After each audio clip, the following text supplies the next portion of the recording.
phones, Babylons can't crack the code. What it do, YouTube? B Kelly back again with another banger video. In today's video, y'all, I'm going to talk about what happened to the past 10 number 1 ranked linebackers coming out of high school from the 2011 to 2020 recruiting class. And for this video, I'm going to be using the 24/7 Sports composite rankings. Now, onto the video. Coming out of the 2011 recruiting class, the number 1 linebacker in the nation was Tony Stewart, and he was committed to Clemson and was ranked as the 16th best player in the nation. Tony Stewart's football career at Clemson would not get off to the fastest start. In his first 3 seasons at Clemson, he would not eclipse over 22 tackles in a season. His best season was in 2013 for those 3 years when he was a junior, where he had 21 total tackles, 2.5 tackles for loss, 1 sack, and 1 forced fumble. Now, he had to have a big season to get his name on the NFL draft boards, and he did just that as a senior in the 2014 college football season. In his senior campaign, he had 58 total tackles, 10.5 tackles for loss, and 3 sacks. Tony Stewart would end up getting drafted in the 6th round of the 2015 NFL Draft by the Buffalo Bills. Tony Stewart, in his rookie season with the Buffalo Bills, would be a backup linebacker where he appeared in 7 games, had 2 total tackles, and that was really just it. He was mainly just a backup linebacker, and that was pretty much all of his NFL career, as after that season, he was released by the Buffalo Bills, and he would spend 2 very short training camp stints with the Patriots and the Saints. In the 2012 recruiting class, the number 1 linebacker in the nation was Harvey Clemens, who was committed to Georgia. In this class, he was also ranked as the 22nd best player in the nation. Although Harvey Clemens was the number 1 linebacker coming out of high school, he could actually play all over the field on the defensive side of the ball, and once he got to college, he was moved to defensive back primarily.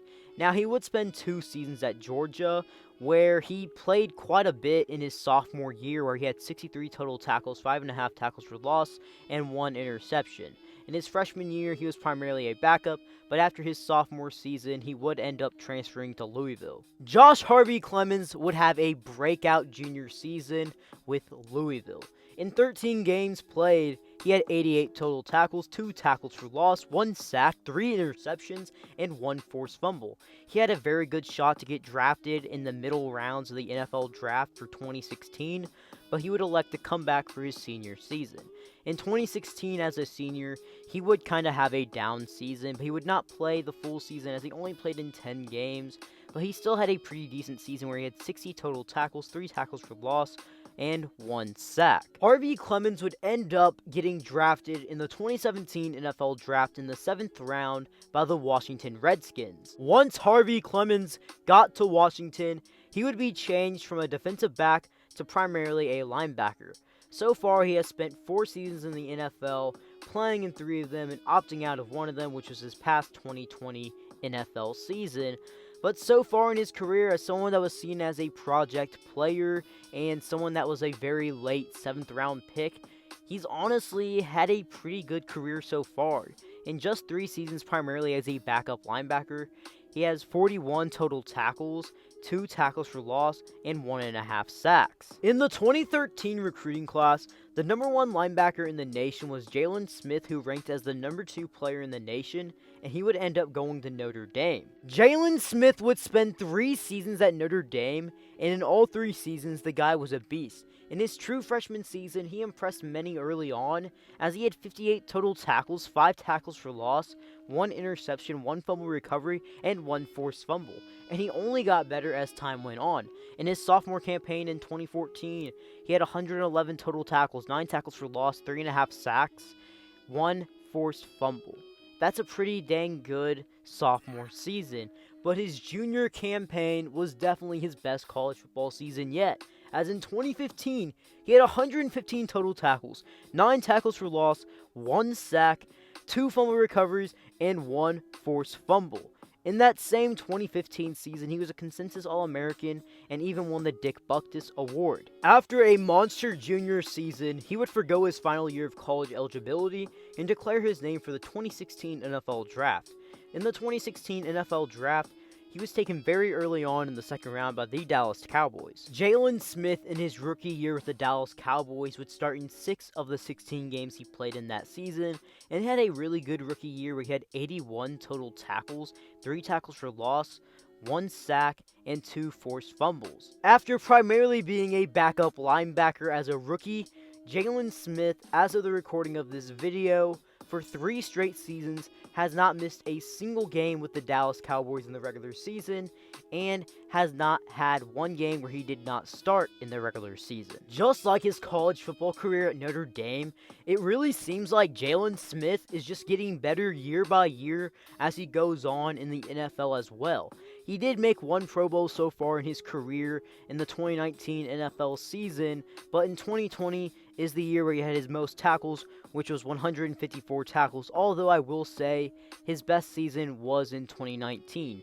So far in his 4-year NFL career, he has 498 total tackles, 20 tackles for loss, 5 fumble recoveries, 6 forced fumbles, and 9 sacks. Coming out of the 2014 recruiting class, the number 1 linebacker in the nation was Rashaan Evans, who ranks as the 14th best player in the nation, and he would end up going to Alabama. In Rashaan Evans' first 2 seasons at Alabama, he primarily did not see the field a lot as he was a backup linebacker.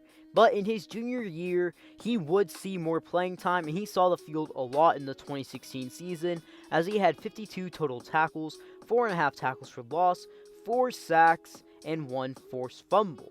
In 2017, as a senior, he would have a monster season, as he had 74 total tackles, 13 tackles for loss, 6 sacks, 1 fumble recovery, and 1 forced fumble. Rashaan Evans would end up getting selected with the 22nd overall pick in the first round of the 2018 NFL Draft by the Tennessee Titans. In Rashaan Evans' rookie season, similar to Jalen Smith, he would start in 7 games and play in 15 of them, roughly starting in less than half of the season. But he would still have a very impressive rookie year where he had 53 total tackles, 2 tackles for loss, and 1 pass deflection. In his second year in the league in the 2019 NFL season, he would by far have his best season yet, as in 16 games starting, he would have 1 fumble recovery, 111 total tackles, 2.5 sacks, and 9 tackles for loss. In 2020, he wasn't as dominant as he was stats-wise in his 3rd year in the league as he was in his 2nd year in the league.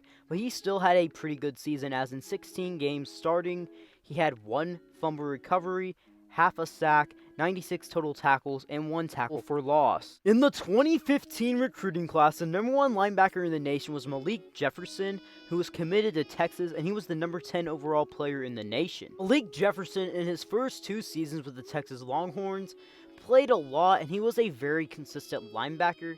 He wasn't always the most eye-popping linebacker ever, but he was still a very consistent player and helped out with the defense a lot in an era that was not very good for the Texas Longhorns. In his first 2 seasons, in both of them, he eclipsed over 60 tackles and had a pretty good year, like I said. Now, in Malik Jefferson's junior campaign, in the 2017 college football season, this guy would go off. He had 110 total tackles, 10 tackles for loss, and 4 sacks. And after such a great season, he would forgo his final year of college eligibility and declare his name for the 2018 NFL Draft.